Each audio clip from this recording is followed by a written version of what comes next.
ولا قوة إلا بالله العلي العظيم. أعوذ بالله من الشيطان الرجيم. بسم الله الرحمن الرحيم. الحمد لله رب العالمين بارئ الخلائق أجمعين باعث الأنبياء والمرسلين، والصلاة والسلام والتحية والإكرام على البشير النذير السراج المنير سيدنا ونبينا وشفيعنا إن شاء الله أبي القاسم محمد.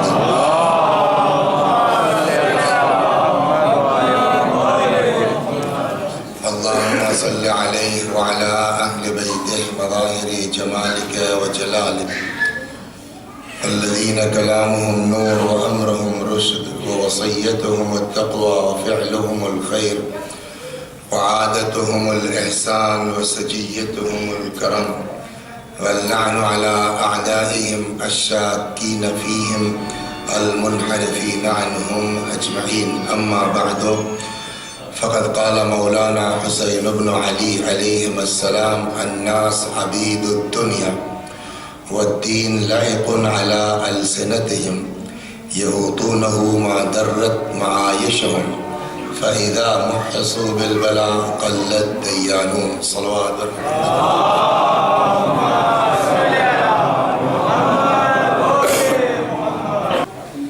انشاءاللہ خدا کی توفیق رحم و کرم اس کا اگر شامل حال رہا تو آج سے 6 دن آپ کی خدمت میں ہے، اور موضوع آپ نے شاید دیکھ لیا ہوگا. ہمارے اور آپ کے چوتھے امام زین العابدین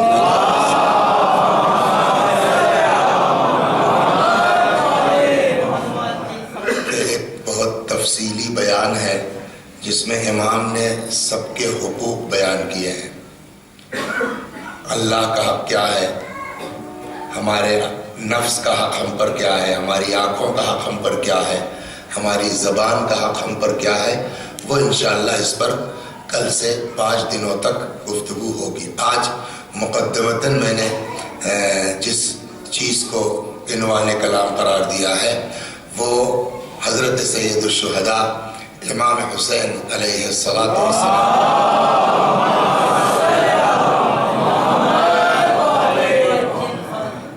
کا وہ فقرہ ہے جس کی تلاوت کی ہے. میں آتا ہوں اس پر. دیکھیے، اسلام سے پہلے یہ معاشرہ عربوں کا کس پستی میں تھا، اور پھر اس کو پیغمبر اکرم نے اٹھا کے کس بلندی تک پہنچایا، اور بعد رسول اللہ پھر وہ کیا چیزیں سبب ہوئی کہ وہی جو ہے وہ معاشرہ مسلمانوں کا جس کو پیغمبر نے اس بلندی تک پہنچایا تھا پھر پستی کی طرف جانے لگا. اور اب اس پستی سے نکالنے کی ذمہ داری کس کی ہے؟ صلوات. یہ ہے آج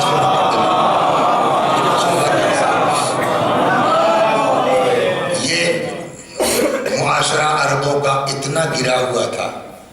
بقول کسی شخص کے بڑا اچھا جملہ اس نے کہا کہ ان عربوں کا حال یہ تھا کہ اگر رسول اللہ نہ آتے تو یہ سب آدمی کا گوشت کھاتے، اتنے بڑے جانور تھے.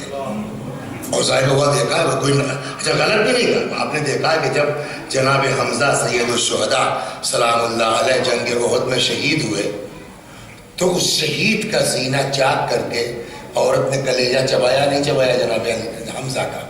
تو ظاہر سی بات ہے کہ جہاں جو ہے وہ شہید کا کلیجہ چبایا جا سکتا ہے، اگر پیغمبر تشریف نہ لاتے تو یہ عرب انسانوں کا گوشت کھاتے. جہاں اپنی اولاد سے جس کو لگاؤ نہیں ہے، سیدھی بات ہے، جس کو اپنے بچوں سے لگاؤ نہیں ہے اس کو انسانیت سے ہمدردی کیا ہوگی؟ یہ معاشرہ اتنا پست تھا، اتنا گرا ہوا تھا کہ جہاں لوگ اپنی بیٹیوں کو زندہ دفن کرتے تھے، 2 4 6 8. چنانچہ جب رسول اللہ آئے اور اسلام کا پیغام پھیلانا شروع کیا اور کچھ واقعی مسلمان ہو گئے تو ایک شخص آتا ہے رسول اللہ کے پاس، کہتا ہے یا رسول اللہ کیا میرا گناہ معاف ہو جائے گا؟ حضرت نے فرمایا بالکل ہاں ہو جائے گا، مگر میرا گناہ بہت سخت ہے صاحب۔ فرمایا تیرا گناہ زیادہ ہے یا آسمان کے ستارے؟ کہنے لگا صاحب مگر میرا گناہ بہت ہے۔ فرمایا تیرا گناہ زیادہ ہے یا ریت کے ذرات؟ کہنے لگا کہ مگر صاحب گناہ میرا بہت زبردست ہے۔ حضرت نے کہا اچھا یہ بتا تیرا گناہ زیادہ ہے بڑا ہے یا اللہ کی رحمت؟ یہ وہ سوال ایسا تھا کہ جہاں وہ لاجواب ہو گیا۔ اس نے کہا صاحب خدا کی رحمت سے بڑھ کے تو کچھ نہیں ہے، لیکن میرا گناہ ہے بہت تگڑا۔ پیغمبر نے کہا اچھا بتاؤ گناہ کیا ہے تیرا؟ کہنا صاحب میں ایک لمبے سفر پہ گیا 3-4 برس کے، واپس جب گھر آیا تو میرے گھر میں اتنی ہی 3-4 سال کی بچی ٹہل رہی تھی۔ پہلے میں سمجھا کسی کی ہوگی چلی جائے گی۔ جب وہ اپنے گھر نہیں گئی، رات ہو گئی، تو میں نے اپنی بیوی سے پوچھا یہ بچی کس کی ہے؟ تو اس نے کہا کہ تمہیں یاد ہوگا جب تم سفر پہ جا رہے تھے تو پیدائش ہونے والی تھی۔ نے کہا ہاں۔ کہ یہ وہی اپنی بچی ہے؟ وہ کہتا ہے یا رسول اللہ ماں بیٹی سو گئی مگر مجھ کو نیند نہیں آئی، اور جب آدھی رات ہو گئی تو میں نے اس بچی کو ماں کے پہلو سے اٹھایا، لے کے آیا ایک جگہ صحرا میں، بیابان میں، گڑھا کھودا، اپنے ہاتھ سے اس بچی کو لٹایا، وہ چیختی رہی، چلاتی رہی، مجھ کو ترس نہیں آیا، اور میں نے اس کے اوپر مٹی ڈال دی۔ اپنی بیٹی کو میں نے اپنے ہاتھ سے زندہ دفن کر دیا۔ روایت کہتی وہ بیان کر رہا تھا اور سرکار رسالت مآب صلی اللہ علیہ وآلہ وسلم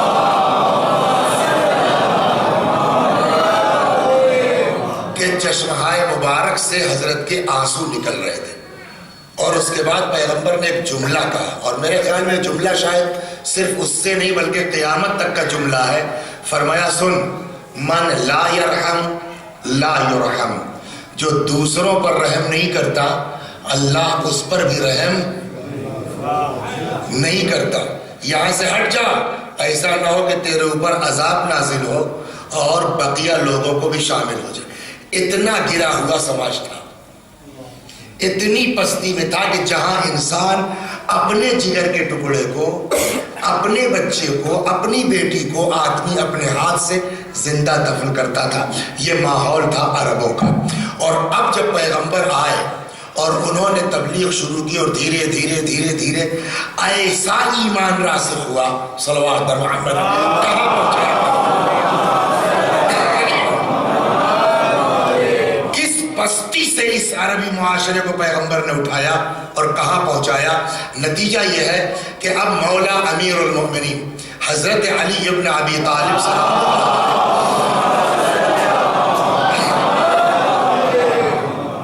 نہج البلاغہ میں حضرت کا ایک فقرہ ہے، ظاہراً خطبہ نمبر 56، 56واں خطبہ ہے، جہاں مولا کائنات نے پیغمبر کے زمانے کے حالات بیان کیے ہیں کہ ان لوگوں کا ایمان کس منزل پر تھا۔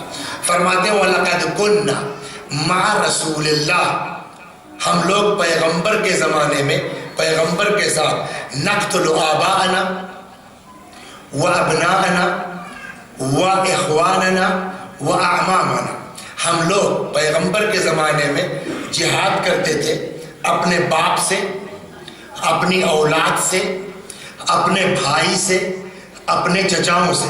یعنی جہاد میں سامنے اس سے ہم کو مطلب نہیں تھا کہ ہمارے سامنے ہمارا باپ ہے، ہمارے سامنے ہمارا بھائی ہے، ہمارے سامنے ہماری اولاد ہے، ہمارے سامنے ہمارے چچا ہیں، ہم جہاد کرتے تھے۔ وَمَا يَزِيدُنَا إِلَّا إِيمَانًا وَتَسْلِيمًا، اور اس جہاد کے باوجود کہ سامنے باپ ہوتا تھا، بیٹا ہوتا تھا، اس کے باوجود ہمارے ایمان میں اضافے کے علاوہ اور کچھ نہیں ہوتا تھا۔ یعنی ہم اپنے بیٹوں سے جہاد کرتے تھے، اپنے باپ سے جہاد کرتے تھے، اس کے باوجود انگاروں کا ماتم ہوتا ہے یہاں ہوتا نہیں ہوتا؟ دیکھا ہے آپ نے انگاروں کا ماتم کیسے ہوتا ہے؟ صلوات پر محمد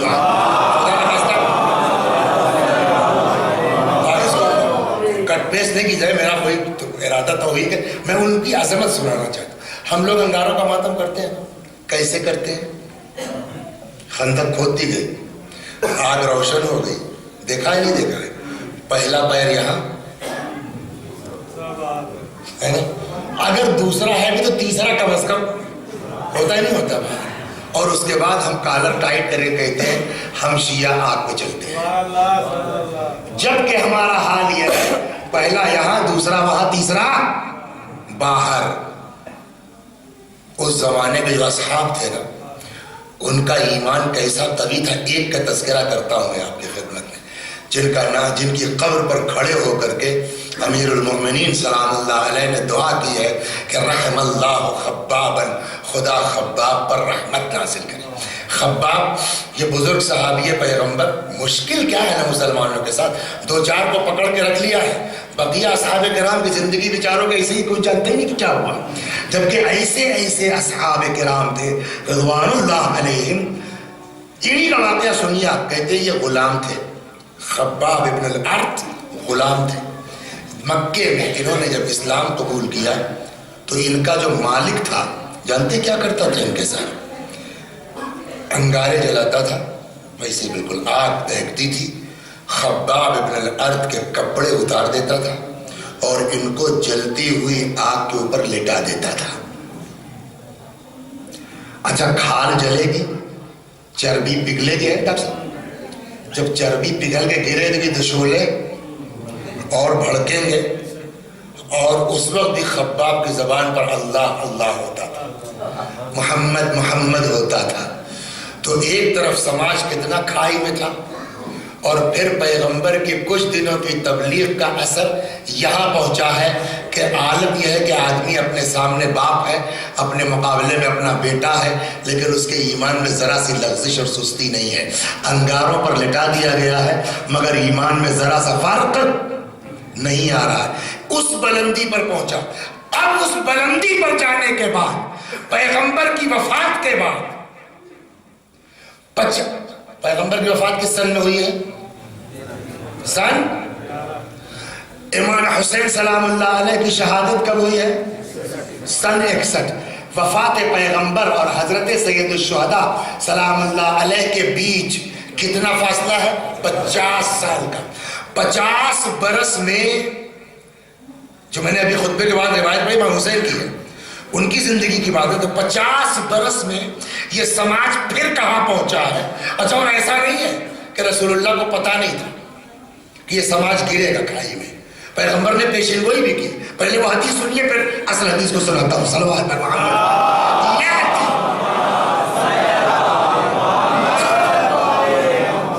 پیغمبر نے پیشین گوئی کی کہ میرے بعد یہ سماج گرے گا, پستی میں جائے گا, کھائی میں جائے گا.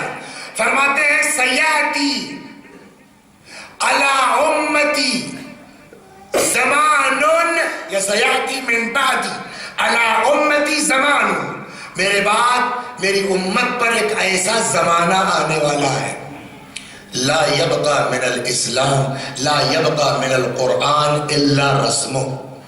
قرآن صرف تحریر میں رہ جائے گا. رسم یعنی وہ اردو والا رسم نہیں ہے, عربی کا رسم. رسم یعنی تحریر, رسم الخط بولتے ہیں نا. لا یبقى من القرآن الا رسم, قرآن صرف تحریر میں رہ جائے گا. مولانا وسیع حسن صاحب کی لڑکی کی شادی تھی, تو اب ظاہر ممبر سے آپ چاہے جتنا پڑھیے لیکن کچھ نہ کچھ تو کرنا پڑے گا. کبھی ہوا کہ صاحب سامان خریدیے, جہیز کا سامان, یہ سامان وہ سامان, تو جانتے ہیں سب کے ساتھ یہ ہوتا ہے. سب سے پہلی آواز اندر سے کیا ہے عورتوں کی؟ کون سی چیز پہلے خریدی جائے گی؟ بولیے. سب سے پہلے بیٹی کے جہیز کے لیے کیا لایا جائے گا خرید کے؟ قرآن مجید. مولانا وسیع حسن صاحب سے پوچھئے کہ آج جہیز میں دینے کے لیے تو قرآن خرید رہے ہو, پڑھایا کتنا ہے اس کو قرآن, جا کے پڑھے گی کتنا؟ پڑھایا کتنا؟ لا یبقى من القرآن الا رسم. ایک زمانہ وہ آئے گا کہ جب قرآن صرف تحریر میں رہ جائے گا. ولا یہ سنیے آپ جو آج بالکل چپک رہا ہے آج کے سماج کے, ولا یبقى من الاسلام الا اسم. اسلام صرف نام کا رہ جائے گا, نام کے مسلمان ہوں گے. اگلا فقرہ سنیے, یسمون بہ, ایسے لوگ آئیں گے. پیغمبر فرما رہے ہیں میری امت کے لوگ جو اتنے مومن ہیں کہ انگاروں پر لیٹے ہیں مگر ایمان میں لغزش نہیں ہے، باپ اور بھائی کے سامنے بیٹے کے سامنے جہاد کر رہے ہیں مگر پائے ثبات میں لغزش نہیں ہے، اسی امت کے لیے پیغمبر فرماتے ایک دور آئے گا میرے بعد کہ قرآن صرف تحریر میں رہ جائے گا، وَلَا يَبْقَى مِنَ الْإِسْلَامِ إِلَّا اسْمُ، اسلام صرف نام کا رہ جائے گا۔ اگلا فقرہ سنیے، یسمون بہ، ایسے لوگ ہوں گے جن کو مسلمان کہا جائے گا، جن کا نام مسلم ہوگا، جن کو لوگ مسلمان سمجھیں گے، وَهُمْ أَبْعَدُ النَّاسِ مِنْ، لیکن سارے انسانوں میں سب سے زیادہ اسلام سے دور مسلمان ہوں گے۔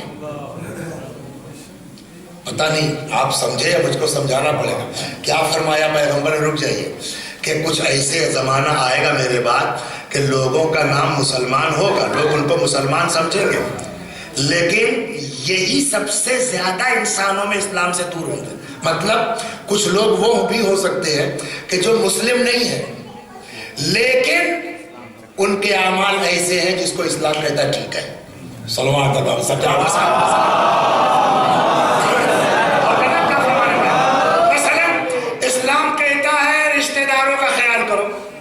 ہے نا، اسلام کہتا ہے پڑوسی کا خیال کرو، اسلام کہتا ہے غریبوں کی مدد کرو۔ کتنے نان مسلم ایسے ہیں کہ جو پڑوسی کا خیال رکھتے ہیں؟ ایسا نہیں ہے۔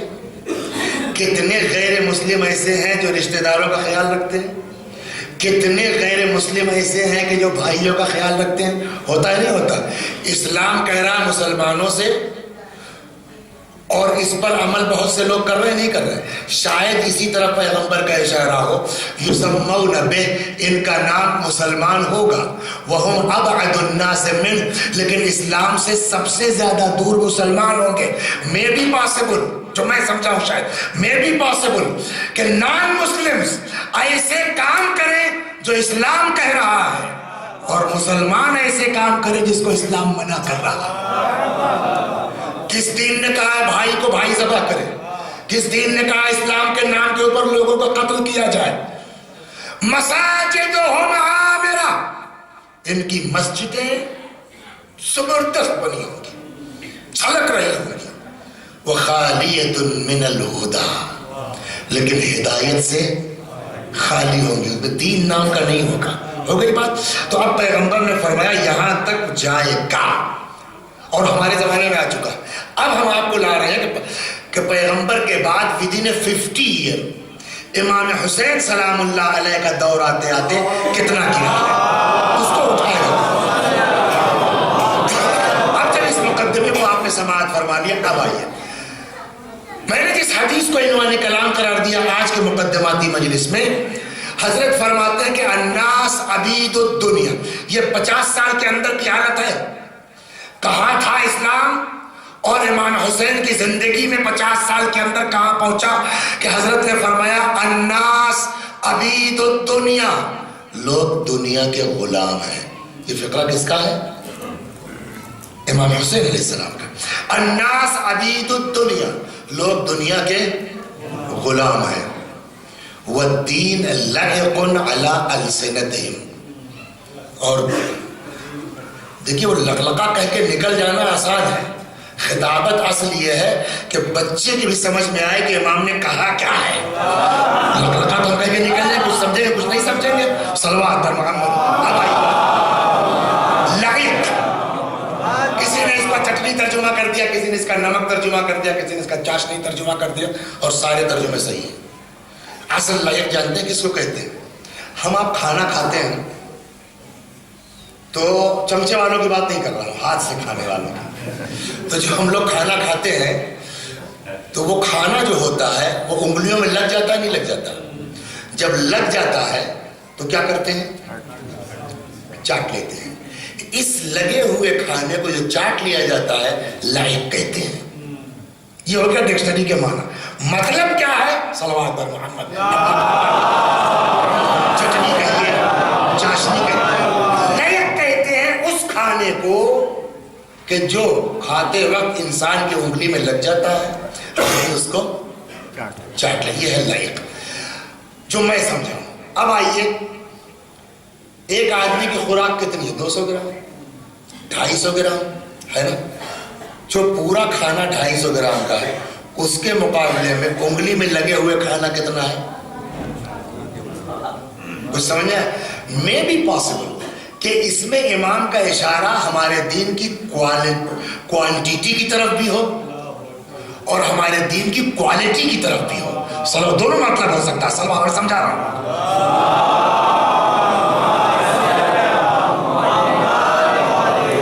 جتنا کھانا آپ نے کھایا ہے اس پورے کھانے کے مقابلے میں انگلی میں لگے ہوئے کھانے کے اوقات کیا ہے؟ آپ نے 5 کلو دال بنائی, اس میں کتنا نمک پڑے گا؟ کتنا سب؟ پوری دال کے مقابلے, پورے پتیلے کے مقابلے میں نمک کی اوقات کیا ہے؟ بہت کم نا صاحب. محرم کا زمانہ ہے, انہوں نے پوری دیر میں اوپر بنایا کیا؟ کھیر, اور اس پیالے میں ڈوگے میں لے کے آئے. مولانا صاحب نظر ہے چکھ لیجئے. بھائی مجھے شوگر. ارے مولانا کی نظر ہے چکھ لیجئے. تو وہ صاحب ہم نے ایک ذرا سے یوں لیا, ماشاءاللہ پورے دیر کے مقابلے میں اس کھیر کی اوقات کیا ہے؟ میں نے کہا میں بھی پاسبل دونوں میننگ ہو. اللہ عالم ایمان کا کیا مطلب ہے کہ کوالٹی کی طرف بھی اشارہ ہو اور کوانٹیٹی کی طرف بھی اشارہ ہو. پورے کھانے کے مقابلے میں نمک کی اوقات کیا ہے؟ پورے کھانے کے مقابلے میں انگلی میں لگے ہوئے کھانے کی اوقات کیا ہے؟ اچھا کھانا پورا پکا لیا آپ اور نمک نہیں ڈالا, کھانے میں لطف آئے گا؟ پورا کھانا کھا لیا آپ نے, پکا لیا آپ نے, کھیر پوری بنا لی, شکر نہیں ڈالی آپ نے, کھانے میں لطف آئے گا؟ امام فرماتے ہیں کہ یہ دین جو لوگوں کے پاس ہے, جیسے پورے کھانے کے مقابلے میں انگلی میں لگا ہوا کھانا, بس اتنا مختصر سا دین ہے ان کے پاس. الناس عبید الدنیا, یہ سب دنیا کے غلام ہیں. والدین لائق علی السنتہم, مختصر سا ان کے پاس دین ہے. یا تو مختصر مراد ہو, یا یہ کہ دین ان کے لیے چٹنی کے طور کے اوپر ہے, دین ان کے لیے نمک کے طور کے اوپر ہے, دین ان کے لیے چاشنی کے طور پر ہے کہ اگر نمک نہیں ہے تو کھانے میں مزہ نہیں ہے. تو یار ساری دنیا ٹھیک ہے, محرم آیا 8 دن 10 دن کے لیے ٹی وی بند کر دو. صلوات اللہ.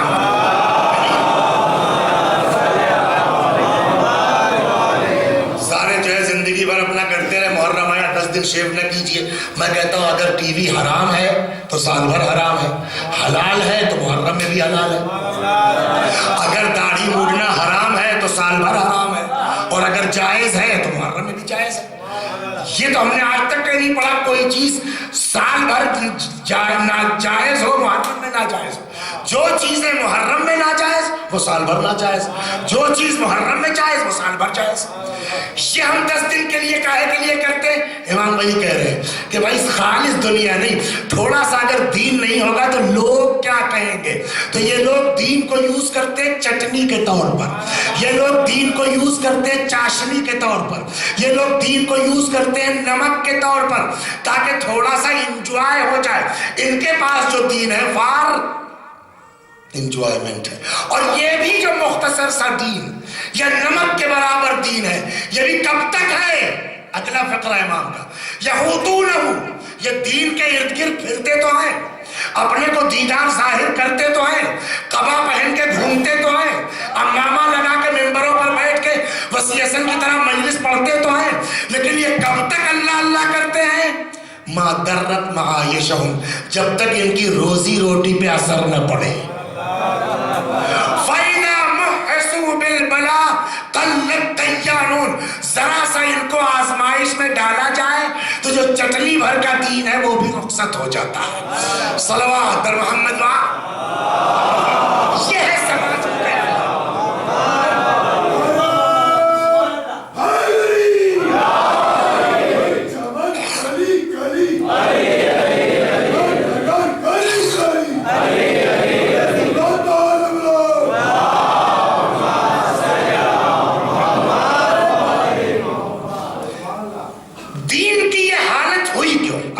دین کی یہ حالت چند لوگوں نے, کچھ لوگوں نے اپنی دنیا کی خاطر حکام اور بادشاہوں کی جب چاپلوسی شروع کر دی تو اسی چاپلوسی کا نام انہوں نے دین رکھ دیا. آپ دیکھیے کتنا گرا ہے سماج. میں آپ کو سنا رہا ہوں صلوات پر محمد.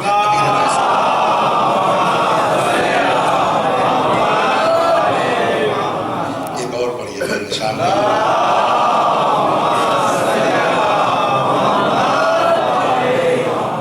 اب دیکھیے اس دین کو جو اتنا بلند ہم کو لے جا رہا تھا کہاں پہنچا معلوم؟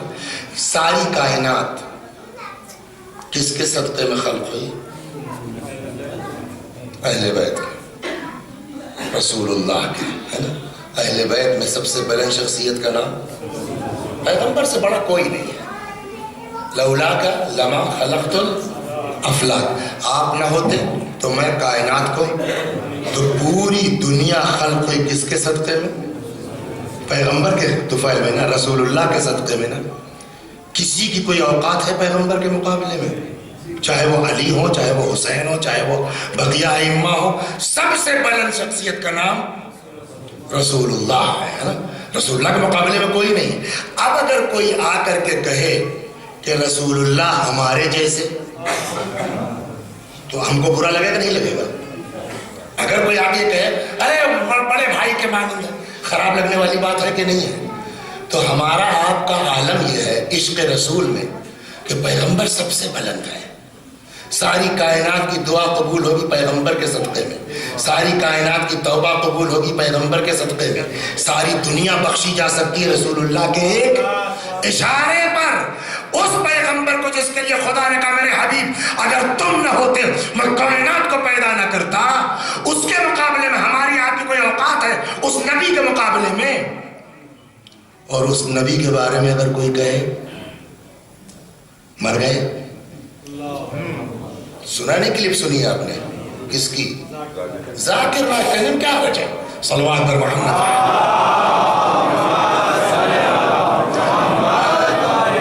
کیا کہتا محمد صلی اللہ علیہ وسلم؟ یعنی صلی اللہ علیہ وسلم بھی سیدھا نہیں، صلی اللہ علیہ وسلم مر گئے، آج ان سے بھی نہیں مانگ سکتے. پوری دنیا کو بری لگی یہ بات نہیں لگی.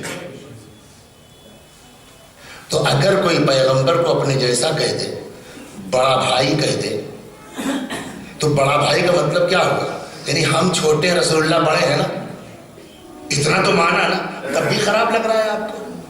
آپ کو بتاتا ہوں تاریخ کہاں گئی ہے. صلوات پر محمد. یہ ذاکر نائک جو ہے یہ بیچارہ کوئی نیا لے کے نہیں آیا ہے، یہ شروع سے چلا آ رہا ہے. اب سنیے، حجاج ابن یوسف کا نام سنا ہے آپ نے؟ میں اس کو سنا دیتا، حدیث مجھ کو یاد ہے زبانی، اسی لیے تاکہ کسی کو شک نہ ہو یہ موجود ہے یہاں کے اوپر. اور یہ انہوں نے کہاں سے لکھا وہ ہر والا بھی دے دیتا ہوں آپ کو. ابن ابی الحدید معتزلی نام سنا ہے؟ یہ شیعہ نہیں ہے، معتزلی ہے. انہوں نے امیر المومنین علیہ السلام کی جو نہج البلاغہ ہے اس کی شرح لکھی آگا 20 جلدوں میں. کتنے میں؟ 20 جلدوں میں. اس نہج البلاغہ کی شرح میں ابن ابی الحدید معتزلی نے جلد نمبر 15ویں جلد میں پیج نمبر 242 242 پر یہ روایت نقل کی ہے. کہتے ہیں کہ خطب الحجاج بالکوفہ، حجاج ابن یوسف کوفے میں تقریر کر رہا تھا. دوران تقریر حجاج کے بعد نکل آئی فذکر الذین یزورون قبر رسول اللہ بالمدینہ. کوفے میں تقریر کر رہا ہے حجاج، اتنے میں بات نکل آئی ان مومنین کی جو مدینے گئے ہیں رسول اللہ کی زیارت کو. اب توجہ ہے نا. خطب الحجاج بالکوفہ، کوفے میں تقریر ہو رہی ہے. فذکر الذین یزورون رسول اللہ بالمدینہ، وہ لوگ جو مدینہ گئے پیغمبر صلی اللہ علیہ وآلہ وسلم کی زیارت کو. فقال، تو یہ حجاج ابن یوسف اپنی تقریر میں کہتا ہے تبا لہم، اللہ کی مار ہو ان سبوں پر. کن سبوں پر؟